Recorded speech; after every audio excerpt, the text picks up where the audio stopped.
This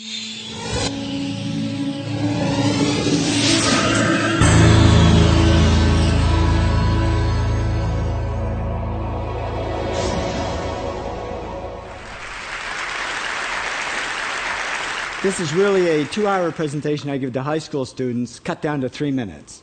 And it all started one day on a plane on my way to TED, 7 years ago. And in the seat next to me was a high school student, a teenager, and she came from a really poor family. And she wanted to make something of her life. And she asked me a simple little question. She said, "What leads to success?" And I felt really badly because I couldn't give her a good answer. So I get off the plane and I come to TED.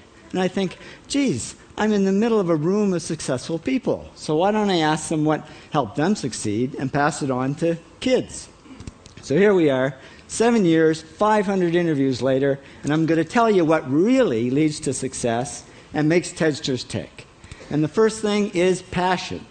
Freeman Thomas says, "I'm driven by my passion." TEDsters do it for love, they don't do it for money. Carol Coletta says, "I would pay someone to do what I do." And the interesting thing is, if you do it for love, the money comes anyway. Work. Rupert Murdoch said to me, "It's all hard work. Nothing comes easily, but I have a lot of fun." Did he say fun, Rupert? Yes. TEDsters do have fun working, and they work hard. I figure they're not workaholics, they're workaholics. Good. Alex Garden says, "To be successful, put your nose down in something and get damn good at it."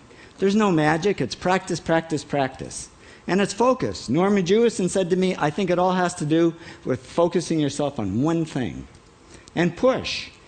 David Gallo says, "Push yourself. Physically, mentally, you've got to push, push, push. You got to push through shyness and self-doubt." Goldie Hawn says, "I always had self-doubts. I wasn't good enough, I wasn't smart enough, I didn't think I'd make it." Now, it's not always easy to push yourself, and that's why they invented mothers. Frank Gehry said to me, "My mother pushed me." Serve. Sherwin Newland says, "It was a privilege to serve as a doctor." Now, a lot of kids tell me they want to be millionaires, and the first thing I say to them is, okay, well, you can't serve yourself. You got to serve others something of value, because that's the way people really get rich. Ideas. TEDster Bill Gates says, "I had an idea. Founding the first microcomputer software company. I'd say it was a pretty good idea." And there's no magic to creativity and coming up with ideas. It's just doing some very simple things. And I give lots of evidence. Persist. Joe Kraus says persistence is the #1 reason for our success. You got to persist through failure. You got to persist through crap, which of course means criticism, rejection, assholes, and pressure. So the answer to this question is simple. Pay $4,000 and come to TED. Or failing that, do the 8 things, and trust me, these are the big 8 things that lead to success. Thank you, TEDsters, for all your interviews.